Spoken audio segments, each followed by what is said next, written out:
L'épître de Paul se présente comme l'œuvre de l'apôtre Paul, un juif qui ne faisait pas partie des disciples de Jésus-Christ durant son ministère terrestre. Sur la base d'indices internes, on situe généralement sa rédaction vers 57 après Jésus-Christ à Corinthe. Elle expose ce qu'est la foi chrétienne, les raisons de la venue et de la mort de Jésus-Christ. Romains chapitre 1. De la part de Paul, serviteur de Jésus-Christ, appelé à être apôtre, mis à part pour annoncer l'évangile de Dieu. Cet évangile, Dieu l'avait promis auparavant par ses prophètes dans les Saintes Écritures. Il concerne son Fils qui, en tant qu'homme, est né de la descendance de David et qui, du point de vue de l'Esprit Saint, a été déclaré Fils de Dieu avec puissance par sa résurrection. Jésus-Christ, notre Seigneur. C'est par lui que nous avons reçu la grâce d'exercer le ministère d'apôtre pour conduire en son nom des hommes de toutes les nations à l'obéissance de la foi.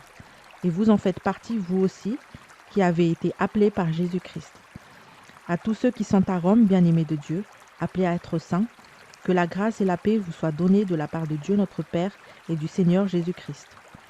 Tout d'abord, je dis à Dieu, par Jésus-Christ, toute ma reconnaissance au sujet de vous tous, parce que dans le monde entier, on parle de votre foi.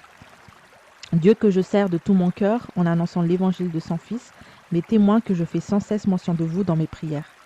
Constamment, je lui demande d'avoir enfin, dans le cadre de sa volonté, le bonheur d'aller chez vous.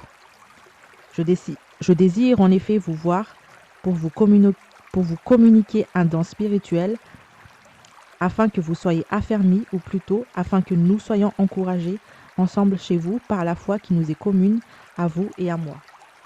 Je ne veux pas que vous ignorez, frères et sœurs, que j'ai souvent formé le projet d'aller vous voir, afin de récolter du fruit parmi vous, tout comme parmi les autres nations. Mais j'en ai été empêché jusqu'ici. Je me dois à tous, civilisés ou non, sages ou ignorants. Ainsi, j'ai un vif désir de vous annoncer aussi l'Évangile à vous qui êtes à Rome. En effet, je n'ai pas honte de l'Évangile de Christ. C'est la puissance de Dieu pour le salut de tout homme qui croit, du juif d'abord, mais aussi du non-juif. En effet, l'Évangile qui révèle la justice de Dieu par la foi, et pour la foi, comme cela est écrit, le juste vivra par la foi. La colère de Dieu se révèle du ciel contre toute impiété et toute injustice des hommes, qui par leur injustice tiennent la vérité prisonnière. Car ce qu'on peut connaître de Dieu est évident pour eux, puisque Dieu le leur a fait connaître. En effet, les perfections invisibles de Dieu, sa puissance éternelle et sa divinité se voient depuis la création du monde. Elles se comprennent par ce qu'il a fait. Ils sont donc inexcusables, puisque tout en connaissant Dieu, ils ne nous ont pas donné la gloire qu'il méritait en tant que Dieu et ne lui ont pas montré de reconnaissance. Au contraire, ils se sont égarés en leur raisonnement et leur cœur sans intelligence a été plongé dans les ténèbres. Ils se vantent d'être sages, mais ils sont devenus fous. Ils ont remplacé la gloire du Dieu incorruptible par des images qui représentent l'homme corruptible, des oiseaux, des quadrupèdes et des reptiles. C'est pourquoi Dieu les a livrés à l'impureté par les désirs de leur cœur, de sorte qu'ils déshonorent eux-mêmes leur propre corps. Eux qui ont remplacé la vérité de Dieu par le mensonge et qui ont adoré et servi la créature au lieu du Créateur, et qui est béni éternellement. Amen. C'est pour cette raison que Dieu les a livrés à des passions déshonorantes. Leurs femmes ont remplacé les rapports sexuels naturels par des relations contre nature. De même, les hommes ont abandonné les rapports naturels avec la femme et se sont enflammés dans leurs désirs les uns pour les autres. Ils ont commis, homme avec homme, des actes scandaleux et ont reçu eux-mêmes le salaire que méritait leur égarement. Comme ils n'ont pas jugé bon de connaître Dieu, Dieu les a livrés à leur intelligence déréglée, de sorte qu'ils commettent des actes indignes. Ils sont remplis de toutes sortes d'injustices, d'immoralité sexuelle, de méchanceté, de soif de posséder et de mal. Leur être est plein d'envie, de meurtre, de querelles, de ruses, de fraude et de perversité. Rapporteurs, ils sont aussi médisants, ennemis de Dieu, arrogants, orgueilleux, vantards, ingénieux pour faire le mal, rebelles à leurs parents. Dépourvus d'intelligence, de loyauté et d'affection, ils sont irréconciliables, sans pitié. Et bien qu'ils connaissent le verdict de Dieu, déclarant dignes de mort les auteurs de tels actes, non seulement ils commettent, mais encore ils approuvent ceux qui agissent de même.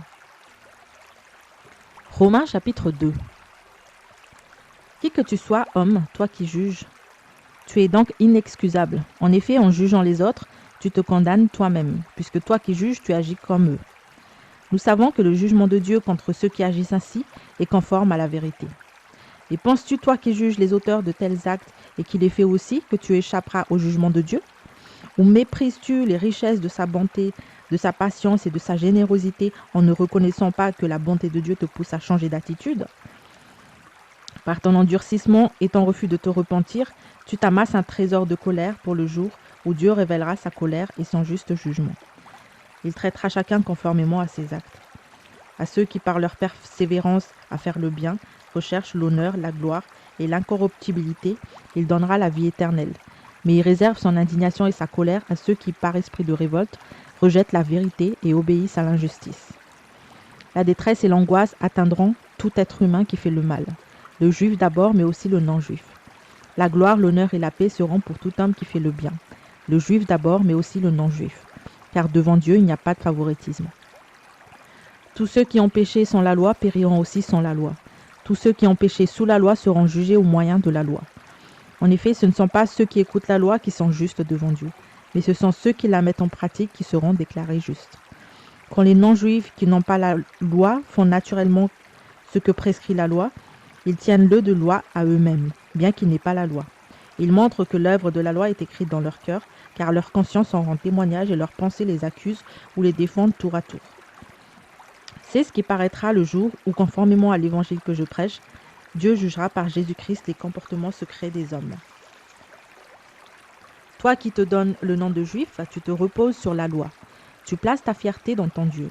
Tu connais sa volonté et tu discernes ce qui est important, car tu es instruit par la loi. Tu es convaincu d'être le conducteur des aveugles, la lumière de ceux qui sont dans les ténèbres, l'éducateur des ignorants, le maître des enfants parce que tu possèdes la loi, l'expression de la connaissance et de la vérité. Toi qui enseignes les autres, tu ne t'enseignes pas toi-même. Toi qui prêches de ne pas voler, tu voles. Toi qui dis de ne pas commettre d'adultère, tu commets l'adultère. Toi qui as les idoles en horreur, tu pilles les temples. Toi qui places ta fierté dans la loi, tu déshonores Dieu en la transgressant. En effet, le nom de Dieu est blasphémé parmi les nations à cause de vous, comme cela est écrit. Certes, la circoncision est utile si tu mets en pratique la loi, mais si tu la violes, ta circoncision devient incirconcision. Si donc l'incirconcis respecte les commandements de la loi, son incirconcision ne sera-t-elle pas comptée comme circoncision? Ainsi, l'homme qui accomplit la loi sans être circoncis physiquement ne te condamnera-t-il pas, toi qui la transgresses tout en ayant la loi écrite et la circoncision? Le juif, ce n'est pas celui qui en l'apparence, et la circoncision, ce n'est pas celle qui est visible dans le corps. Mais le juif, c'est celui qui l'est intérieurement, et la circoncision, c'est celle du cœur, accomplie par l'esprit et non par la loi écrite. La louange que reçoit ce juif ne vient pas des hommes, mais de Dieu. Romains chapitre 3. Quel est donc l'avantage des Juifs ou quelle est l'utilité de la circoncision? Cet avantage est grand de toute manière. Tout d'abord, c'est à eux que les paroles révélées de Dieu ont été confiées.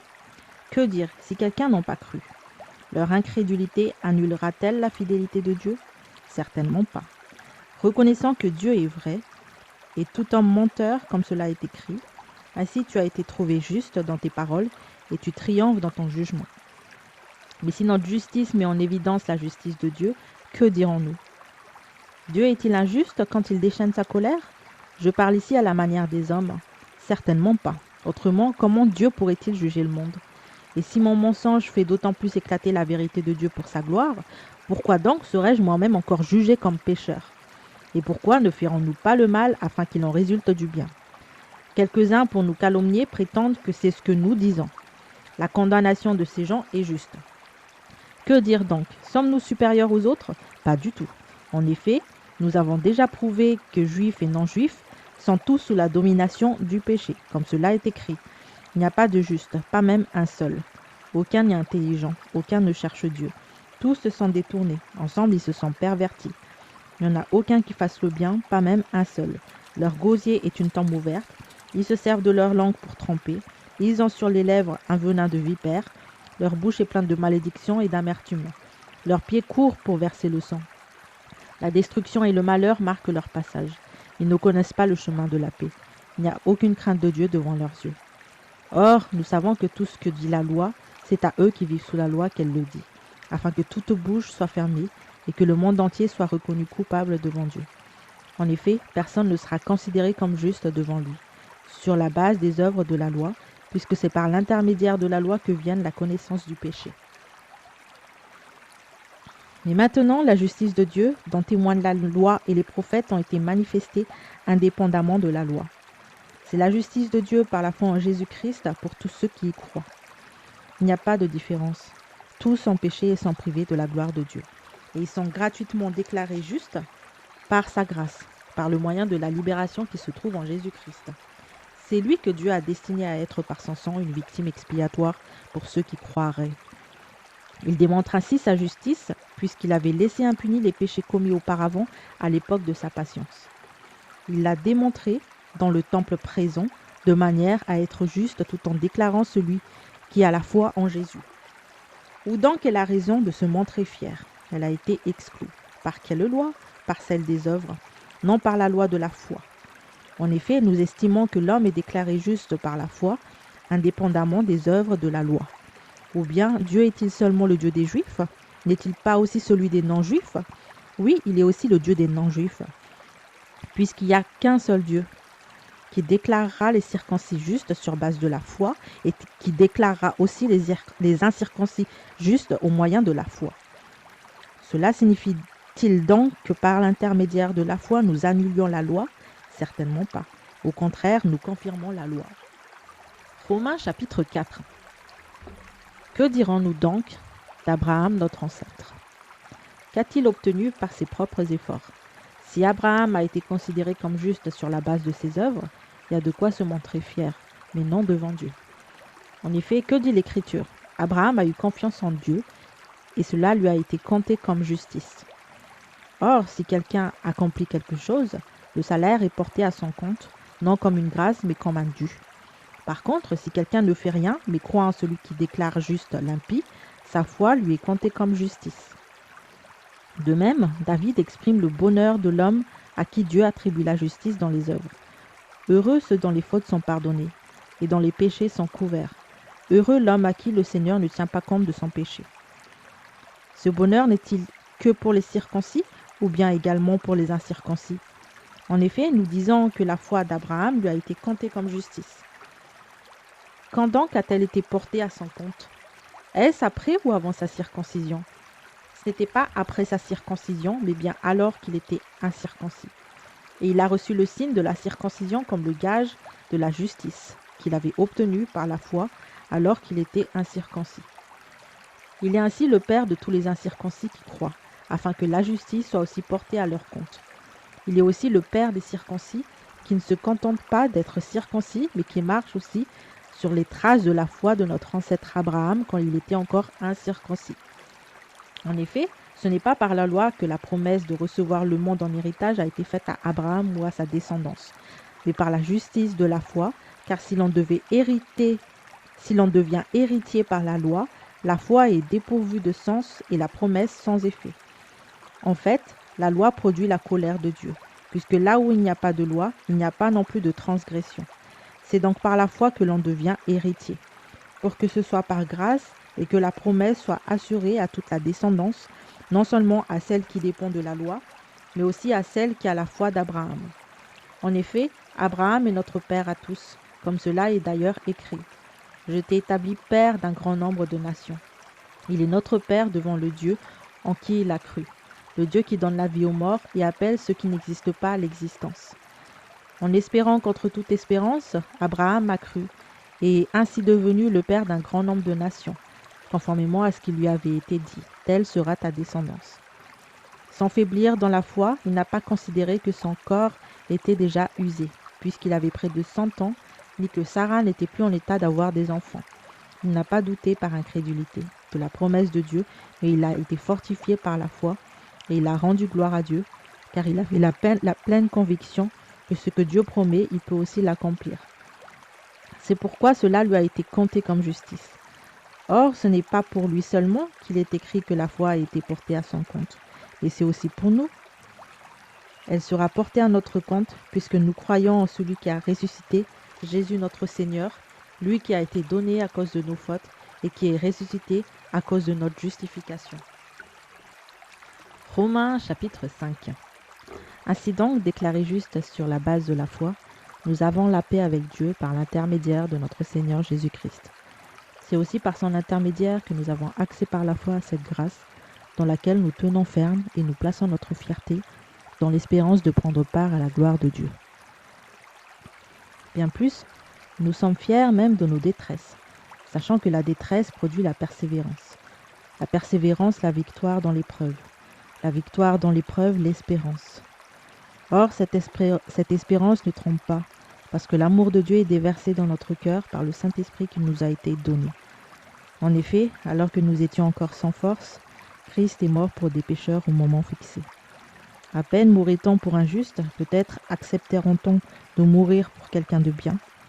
Mais voici comment Dieu prouve son amour envers nous. Alors que nous étions encore des pécheurs, Christ est mort pour nous. Puisque nous sommes maintenant considérés comme justes grâce à son sang, nous serons à bien plus forte raison sauvés par lui de la colère de Dieu. En effet, si nous avons été réconciliés avec Dieu grâce à la mort de son Fils, lorsque nous étions ses ennemis, nous serons à bien plus forte raison sauvés par sa vie, maintenant que nous sommes réconciliés. Bien plus, nous plaçons notre fierté en Dieu, par notre Seigneur Jésus-Christ, par qui maintenant nous avons reçu la réconciliation. C'est pourquoi, de même que par un seul homme, le péché est entré dans le monde, et par le péché, la mort, de même la mort a atteint tous les hommes parce que tous ont péché. En effet, avant que la loi ne soit donnée, le péché était déjà dans le monde. Or, le péché n'est pas pris en compte quand il n'y a pas de loi. Pourtant, la mort a régné depuis Adam jusqu'à Moïse, même sur ceux qui n'avaient pas péché, par une transgression semblable à celle d'Adam, qui est l'image de celui qui devait venir. Mais il y a une différence entre le don gratuit et la faute. En effet, si beaucoup sont morts par la faute d'un seul, la grâce de Dieu et le don de la grâce qui vient d'un seul homme, Jésus-Christ, ont bien plus abondamment été déversés sur beaucoup. Et il y a une différence entre ce don et les conséquences du péché d'un seul. En effet, c'est après un seul péché que le jugement a entraîné la condamnation, tandis que le don gratuit entraîne l'acquittement après un grand nombre de fautes. Si par un seul homme, par la faute d'un seul, la mort a régné, ceux qui reçoivent avec abondance la grâce et le don de la justice régneront à plus forte raison dans la vie par Jésus-Christ lui seul. Ainsi donc, de même que par une seule faute la condamnation a atteint tous les hommes, de même par un seul acte d'acquittement la justification qui donne la vie s'étend à tous les hommes. En effet, tout comme par la désobéissance d'un seul homme, beaucoup ont été rendus pécheurs. Beaucoup seront rendus justes par l'obéissance d'un seul. L'intervention de la loi a entraîné la multiplication des fautes, mais là où le péché s'est multiplié, la grâce a surabondé. Ainsi, de même que le péché a régné par la mort, de même la grâce règne par la justice, pour la vie éternelle par Jésus-Christ notre Seigneur. Romains chapitre 6. Que dirons-nous donc? Allons-nous persister dans le péché afin que la grâce se multiplie? Certainement pas. Nous qui sommes morts pour le péché, comment pourrons-nous encore vivre dans le péché? Ignorez-vous que nous tous qui avons été baptisés en Jésus-Christ, c'est en sa mort que nous avons été baptisés? Par le baptême en sa mort, nous avons donc été ensevelis avec lui, afin que comme Christ est ressuscité par la gloire du Père, de même, nous aussi nous menions une vie nouvelle. En effet, si nous avons été unis à lui par une mort semblable à la sienne, nous le serons aussi par une résurrection semblable à la sienne. Nous savons que notre vieil homme a été crucifié avec lui, afin que le corps du péché soit réduit à l'impuissance et qu'ainsi nous ne soyons plus esclaves du péché. En effet, celui qui est mort est libéré du péché. Or, si nous sommes morts avec Christ, nous croyons que nous vivrons aussi avec lui, car nous savons que Christ ressuscité ne meurt plus. La mort n'a plus de pouvoir sur lui. Christ est mort, et c'est pour le péché qu'il est mort d'une fois pour toutes. Maintenant qu'il est vivant, c'est pour Dieu qu'il vit. De la même manière, vous aussi, considérez-vous comme morts pour le péché et comme vivants pour Dieu en Jésus-Christ notre Seigneur. Que le péché ne règne donc plus dans vos corps mortels, pour vous soumettre à lui par ses désirs.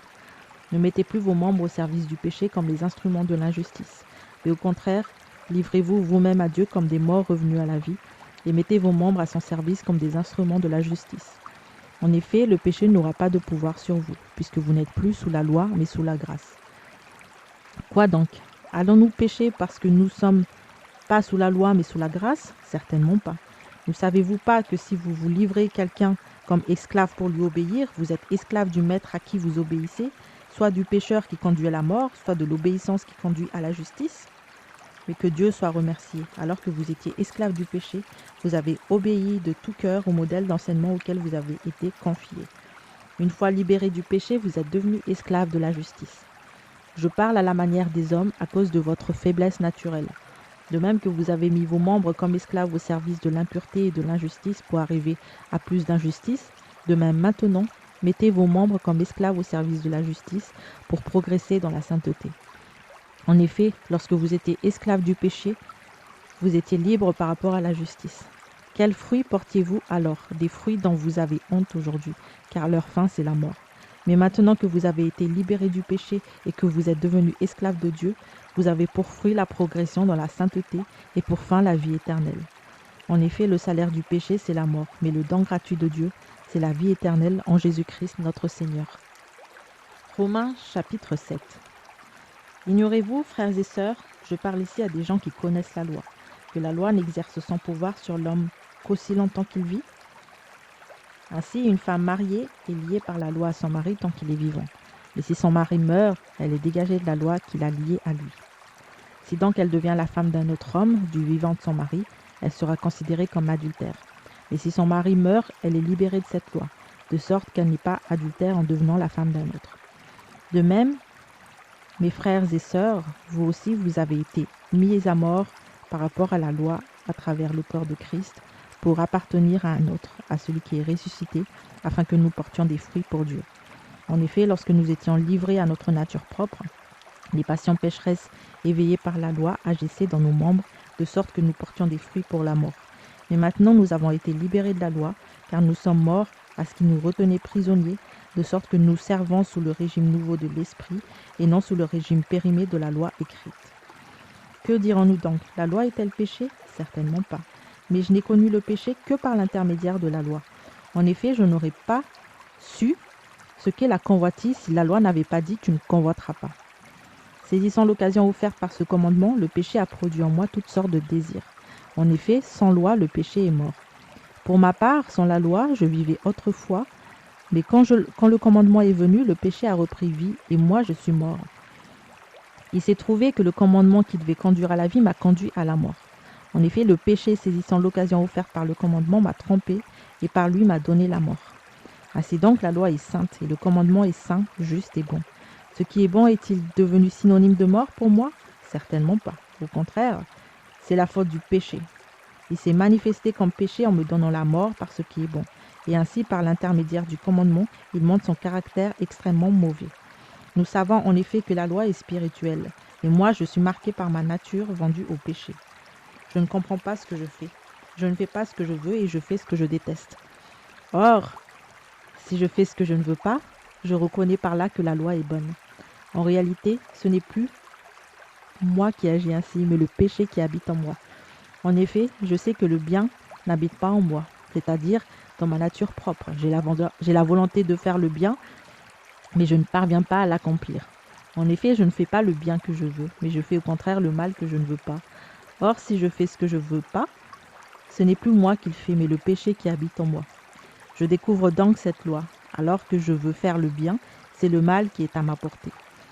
En effet, je prends plaisir à la loi de Dieu, dans mon être intérieur, mais je constate qu'il y a dans mes membres une autre loi. Elle lutte contre la loi de mon intelligence et me rend prisonnier de la loi du péché qui est dans mes membres. Malheureux être humain que je suis. Qui me délivrera de ce corps de mort? J'en remercie Dieu, c'est possible par Jésus-Christ notre Seigneur. Ainsi donc, par mon intelligence, je suis esclave de la loi de Dieu, mais par ma nature propre, je suis esclave de la loi du péché.